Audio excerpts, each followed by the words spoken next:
Ce matin est un matin radieux pour cette famille du centre de la France. Christine prépare des crêpes succulentes, Stéphane chante en se rasant et la petite Julie danse dans son bain. Une famille heureuse, tout à fait ordinaire, allez-vous me dire. Mais vous êtes dans les histoires terrifiantes et vous allez vite vous rendre compte que les choses banales peuvent devenir des histoires angoissantes, des histoires sanglantes. Stéphane est agréablement surpris par l'attitude de son épouse. « Christine, peux-tu me dire pourquoi avons-nous l'honneur de ce petit déjeuner de roi ?»« Je suis heureuse, c'est tout, » répond son épouse sèchement. « Excuse-moi, dit-elle, tu sais que je suis à fleur de peau en ce moment, je sors de cure. »« C'est oublié, » répond Stéphane avec un large sourire. « Tout est oublié. » Stéphane grimpe, le cœur battant, dans sa voiture de sport et s'éloigne de la femme qu'il aime, avec le doux parfum de l'amour sur ses lèvres. Christine referme la porte de la maison en examinant sa montre Cartier. Il faut qu'elle se dépêche, elle ne peut pas arriver en retard à son rendez-vous. Elle fait un aller-retour dans la douche, enfile une tenue distinguée mais pas trop chic, se maquille légèrement puis saute dans sa BMW. 9h. Christine garde sa voiture devant l'agence. Elle est soulagée. Cela aurait fait mauvais genre d'arriver en retard. Elle se présente à la réception. Le Tesla conduit chaleureusement au bureau de la responsable. « Bonjour, Madame Lejeune » lance la directrice en souriant. « Je vous en prie, installez-vous. Désirez-vous un café ou un thé ? C'est parfait comme ça. » La mère de famille adore ce genre d'accueil, mais elle est pressée de récupérer son bien. « Vous avez raison » lance la directrice. « Allons droit au but. J'ai préparé tout pour vous. Il ne reste plus qu'à signer. » Christine est agréablement surprise. Elle pensait que cela serait plus difficile. Habituellement, les agences de crédit imposent de multiples conditions avant de vous accorder leur carte. Christine signe sans lire le contrat. Puis, elle saisit son saint Graal. « Je suis heureuse de vous compter parmi nos clients. Mais avant tout, je tiens à vous préciser 2 petites choses, » clarifie la directrice. Christine ne l'écoute qu'à moitié. De toute façon, elle a déjà rangé la carte de crédit dans son sac à main. Dans notre agence, nous tenons au remboursement de la somme dépensée en 1 semaine. Christine est un peu étonnée. Habituellement, les autres agences patientent 1 mois. Seconde chose, la directrice sort son plus beau sourire. Si vous ne respectez pas vos échéances, de lourdes sanctions seront prises, mais je suis certaine que tout se passera très très bien. Christine est aux anges. Son rendez-vous s'est très bien passé. Dans son sac à main, elle retrouve une deuxième vie, remplie de cadeaux et de joie. Pour fêter cela, elle décide d'aller au centre commercial. Elle a bien mérité une récompense. Le soir venu, Stéphane rentre du bureau. Il est épuisé. Ses clients marseillais l'ont vidé. Stéphane remarque tout de suite que la petite Julie porte une nouvelle robe. Une robe d'un grand couturier. Stéphane souffle. Il ne veut pas revivre ce cauchemar. Il ne veut pas revoir les huissiers aux portes de sa maison. « Chérie » lance-t-il, d'un ton neutre. « As-tu fait des achats non nécessaires ces temps-ci » Christine perd son sourire, sa bonne humeur s'est envolée pour une autre vie. « Stéphane, tu ne vas pas remettre ça. Tu sais qu'en ce moment, c'est difficile pour moi. Je suis allé au centre commercial et je me suis fait plaisir. » Christine débarrasse la table sans attendre que les assiettes se vident, puis, sans un mot, s'enferme dans sa chambre. Stéphane souffle de dépit et demande à sa fille à l'aider à faire son lit. Ce soir, le bon vieux canapé est de retour. Stéphane ne se couche pas tout de suite. Il a peur que le cauchemar recommence. Il consulte son ordinateur. Il ne trouve rien d'anormal sur ses comptes. Un nouveau jour se lève. Christine n'a pas préparé le petit déjeuner et Stéphane part au bureau avec les reins brisés par ce vieux canapé du salon. Christine reste dans sa chambre et s'enfermera pour toute la journée. Elle range ses cadeaux qu'elle s'était offerts la veille dans le tiroir de sa commode. Elle ne comprend pas pourquoi son mari en fait tout un plat. Bien évidemment qu'elle sait qu'elle n'a pas besoin d'un nouveau portefeuille de chez Cartier, mais il était si magnifique. Stéphane n'est qu'un rustre.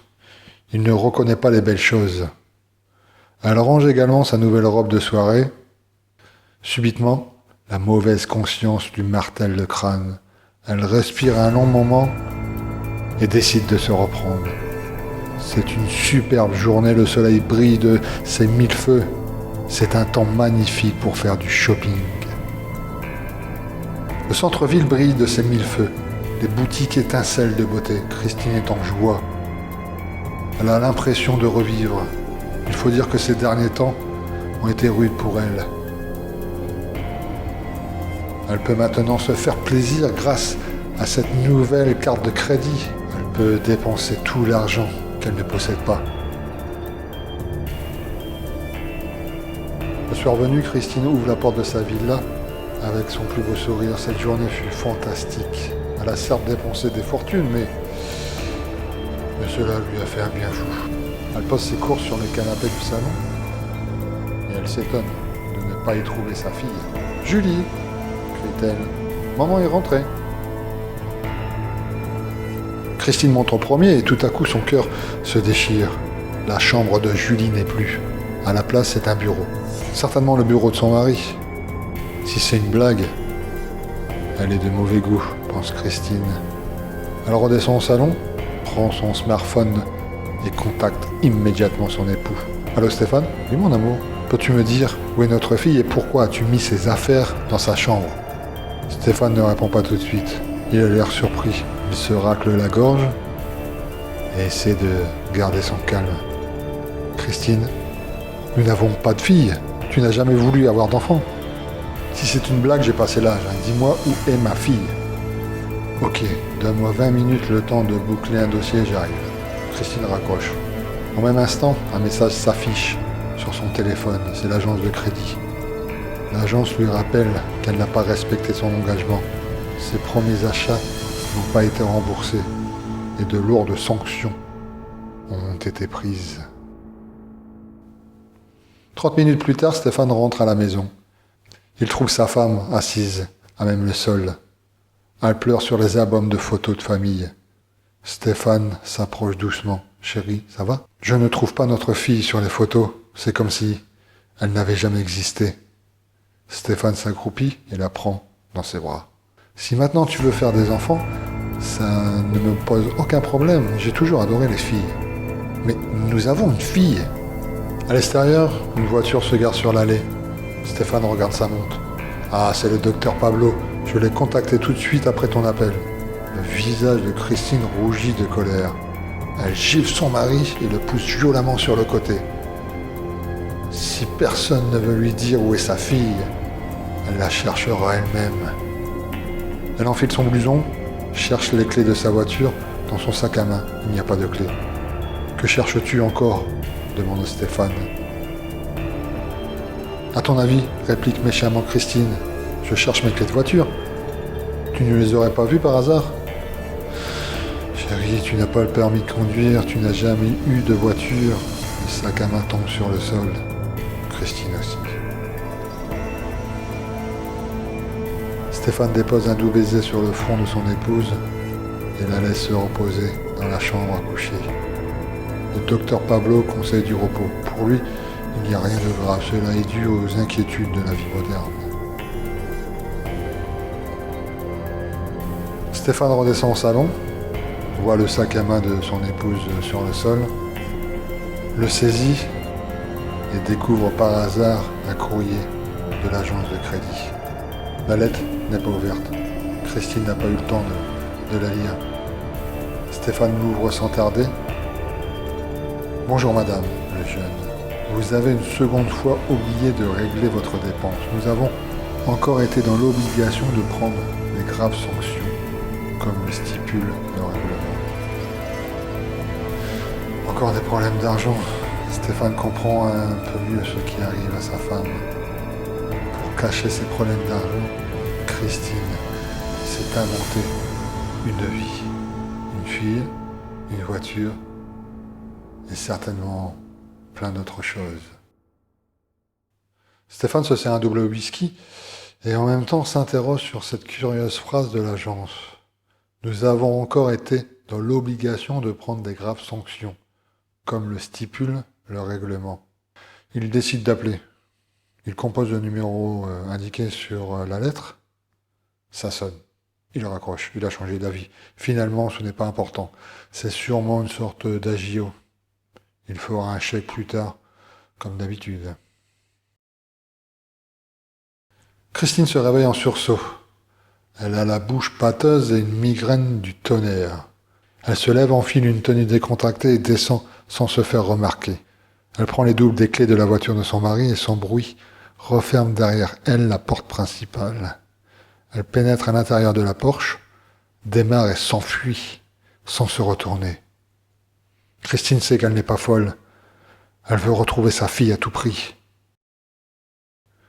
Au bout d'un quart d'heure, elle se gare devant l'agence de crédit. Elle ne sait pas pourquoi et comment, mais elle sent au plus profond de son ventre qu'elle y trouvera une réponse. Elle rentre dans l'agence de crédit et fonce directement dans le bureau de la directrice. Celle-ci n'est pas surprise de la voir. « Bonjour, Madame Lejeune, je vous en prie, asseyez-vous. Où est ma fille ?» Il faut toujours lire les petites lignes d'un contrat, stipule la directrice sans perdre son sourire commercial. « Je m'en fous de votre contrat, je veux ma fille. » Vous n'avez pas remboursé vos achats. Nous avons pris une partie de votre vie. C'est écrit noir sur blanc sur le contrat que vous avez signé. Christine prend une copie du contrat que la directrice lui tend. C'est bien notifié. Une partie de sa vie lui a été prise, enlevée, effacée à tout jamais. Pour les autres, Julie n'a jamais existé. Seuls les signataires de ce terrible contrat savent. Et l'agence reste implacable avec les mauvais payeurs. Christine est effondrée. Elle longe le fleuve qui déchire la ville. Elle marche sans but, sans envie.